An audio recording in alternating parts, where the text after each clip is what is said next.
साल पहले की बात है। पुरातात्विक दस्तावेज के तौर पर संग्रहित पुस्तक मागला पांजी और बाया चक्रा में उल्लेख है कि 3वीं सदी में नरसिंह देव ने इस सूर्य मंदिर का निर्माण करवाया था।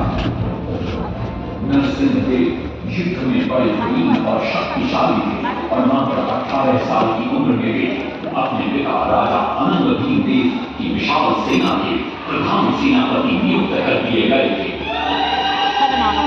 हे आपलं ग्रुप आहे।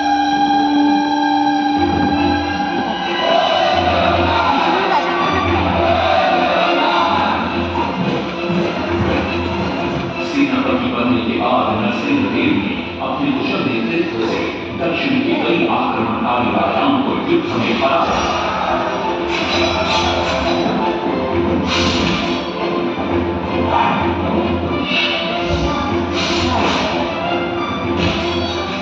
और उसे राजकोष पर कब्जा कर लिया।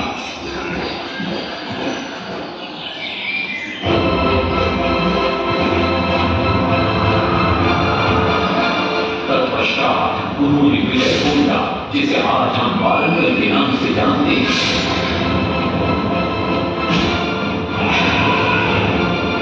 कि काकतीय वंश के राजा गणपति को परास्त किया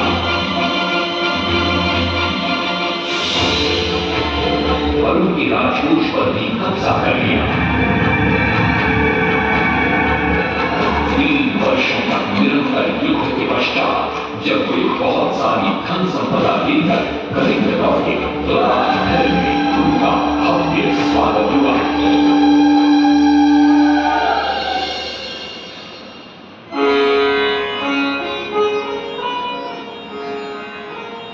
राजमाता कस्तूरी देवी पुत्र नरसिंह देव की वीरता से बहुत प्रसन्न हुई और पुत्र के सामने अपने मन की इच्छा प्रकट की। कहा, तुम्हारे पिता ने शंकर क्षेत्रपुरी में भगवान जगन्नाथ का भव्य मंदिर बनवाया है। मैं चाहती हूँ कि तुम पद्म क्षेत्र कोणार्क में उससे भी भव्य और विशाल सूर्य मंदिर बनवाओ। किंतु नरसिंह देव माता से प्रतिप्रश्न करते हैं, सूर्य मंदिर ही क्यों, और वो भी कोणार्क में? तब राजमाता कस्तूरी देवी बतलाती है, द्वापर युग में भगवान श्री कृष्ण के पुत्र सांब बड़े ही सुंदर और सुकुमार थे। वो नारद मुनि को चिढ़ाया करते थे। एक दिन नारद मुनि ने सांब को सबक सिखाने की योजना बनाई और उन्होंने सांब की सुंदरता की प्रशंसा कर उन्हें गोपियों के साथ जल क्रीड़ा करने को उकसाया। वहीं दूसरी तरफ भगवान श्री कृष्ण को जाकर कह दिया कि सांब अपनी मां समान गोपियों के साथ जल क्रीड़ा कर रहा है। श्री कृष्ण इस बात से बहुत क्रोधित हो जाते हैं और वे सांब को श्राप दे देते हैं, जिस सुंदरता का तुम्हें अभिमान है वो तत्क्षण नष्ट हो जाए। सांब को घोर हो जाता है। जब सांब राजमहल लौटते हैं और मां जामदेवी को ये पता चलता है कि पिता श्री कृष्ण के श्राप की वजह से सांब की ये अवस्था हुई, तो सारी रानियां क्रोधित हो जाती हैं। नारद जी को बुलाया जाता है। वे रोग मुक्ति का उपाय बतलाते हैं। वे कहते हैं, सूर्य की पहली किरण उग्र देश के एक कोण पर पड़ती है जिसका नाम कोणार्क है। सांब को वहीं जाकर सूर्य की आराधना करनी होगी।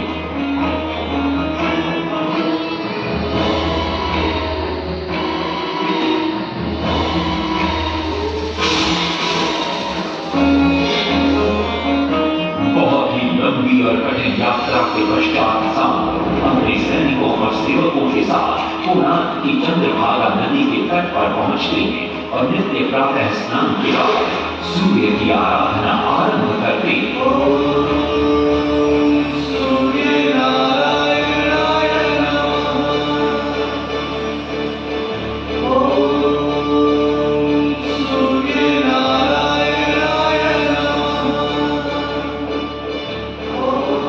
अन्न जल त्याग कर 12 साल की कठिन तपस्या के बाद सूर्य देव प्रसन्न होकर प्रकट होते हैं और सांब को रोग मुक्त होने का वरदान देते हैं। पुत्र, आज रात्रि के चतुर्थ प्रहर में स्नान करते समय नदी के तल में तुम्हें एक वस्तु मिलेगी। वो मेरा ही प्रतिरूप होगी। उसका स्पर्श पाते ही तुम इस पूर्ण रोग से मुक्त हो जाओगे।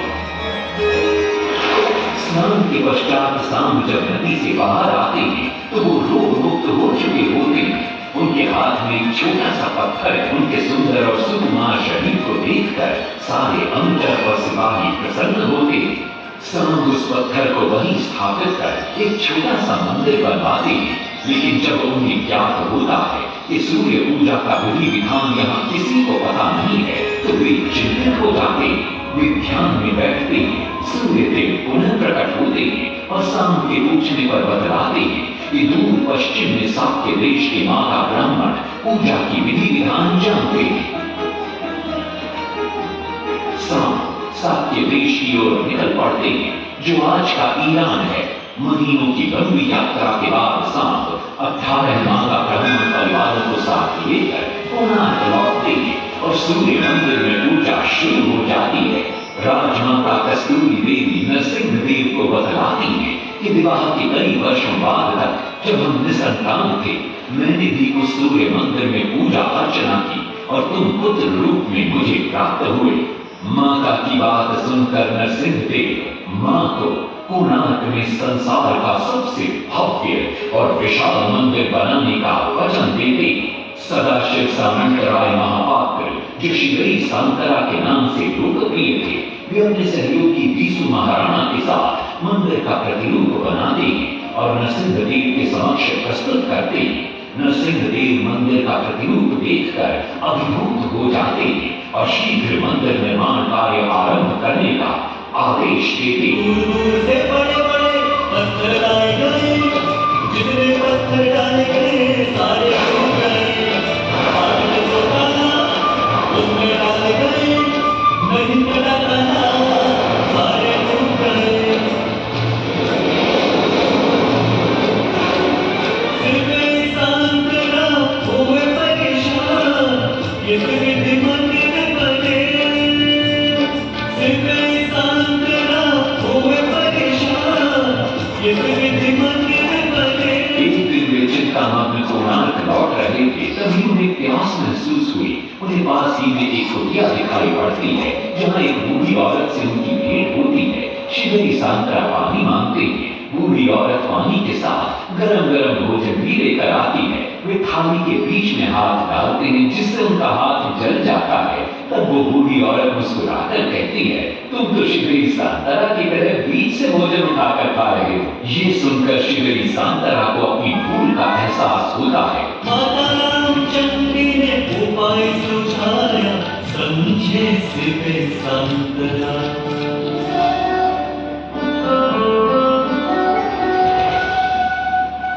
तत्पश्चात वो किनारे से पत्थर डलवाना शुरू करते हैं और मंदिर निर्माण का कार्य तेजी से आगे बढ़ने लगता है। 1200 शिल्पियों ने 12 वर्ष में मंदिर बनाया। घोड़े साथ सजा धन रथ में, समय को चलकर बताया।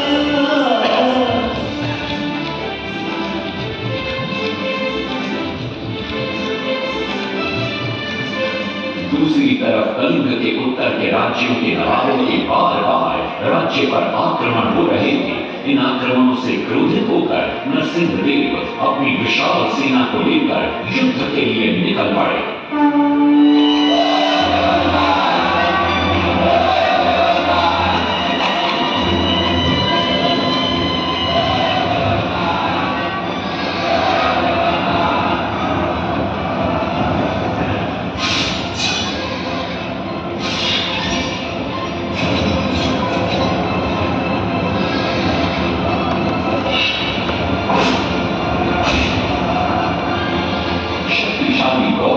नवाबों को भी युद्ध में परास्त कर लिया और उनसे प्राप्त सारा धन अपने कब्जे में लेकर सूर्य मंदिर के निर्माण कार्य में लगा दिया।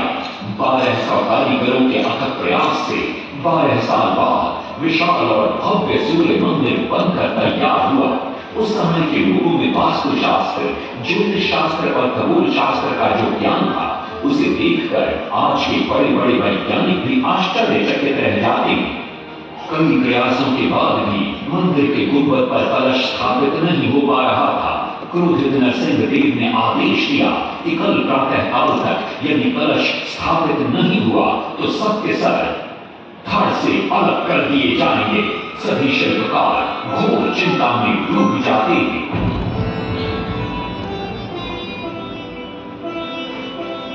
दूसरी तरफ मुख्य शिल्पकार वीसु महाराणा का 12 साल का बेटा धर्मपद सूर्य मंदिर के प्रतिरूप पर कलश बिठाकर प्रसन्न होता है और मां के सामने अपने पिता से मिलने की इच्छा व्यक्त करता है। मां अपने बागीचे के पेड़ ओटली में बांध कर देती है और कहती है, अपने कुत्ते बलिया को साथ लेकर कोणार्क जाओ। बलिया अपने मालिक को पहचान लेता है और वीसु महाराणा से निपट जाता है। धर्मपद अपने पिता को प्रणाम करता है और अपना परिचय देता है। सबको चिंता में देखकर वो अपने पिता से इसका कारण पूछता है। कारण जानकर धर्मपद कहता है, अगर आप आज्ञा दें तो मैं मंदिर के गुंबद पर कलश स्थापित कर सकता हूं। श्री सांकरा धर्मपद को अनुमति दे देती। धर्मपद गुंबद पर चढ़ जाता है और कुछ ही समय के प्रयत्न के पश्चात वो कलश को स्थापित करने में सफल हो जाता है। गुंबद पर कलश स्थापित होते ही नीचे गर्भगृह में चारों दिशाओं में लगे चुंबकों के आकर्षण से सूर्य महाप्रभु की मूर्ति शून्य में स्थापित हो जाती है। सब धर्मपद को कंधे पर बिठाकर खुशी से नृत्य करने लगते हैं। कभी कुछ कारीगर इसका विरोध करते हुए कहते हैं, अगर सुबह राजा को ये पता लग गया कि इस बच्चे ने कलश को स्थापित किया है तो किसी का बचना संभव नहीं है, इसलिए धर्मपद को मरना होगा। इस बात से श्री सांकरा बड़े क्रोधित हो जाते हैं। भीषण वाद विवाद छिड़ जाता है। ये सब देखकर धर्मपद गहरी चिंता में पड़ जाता है और वो सोचता है कि यदि मेरे जीवित रहने से इन सब का सर काट दिया जाएगा तो इससे अच्छा है कि मैं आत्म बलिदान कर दूं ताकि सबके प्राण बच जाएं। और उसी पल धर्मपद नवनिर्मित सूर्य मंदिर के शिखर पर चढ़ जाता है।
और सूर्य महाप्रभु को शून्य में स्थापित देख वे भी आनंद से भर जाते हैं और श्री सांकरा की भूरी भूरी प्रशंसा करते हैं।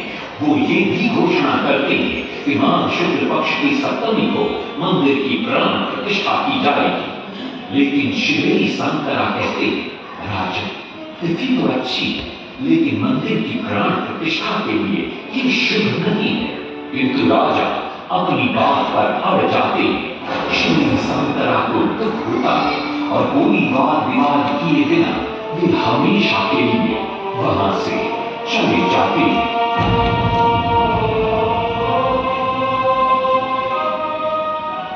पूर्व निर्धारित तिथि पर मंदिर की प्राण प्रतिष्ठा संपन्न होती है।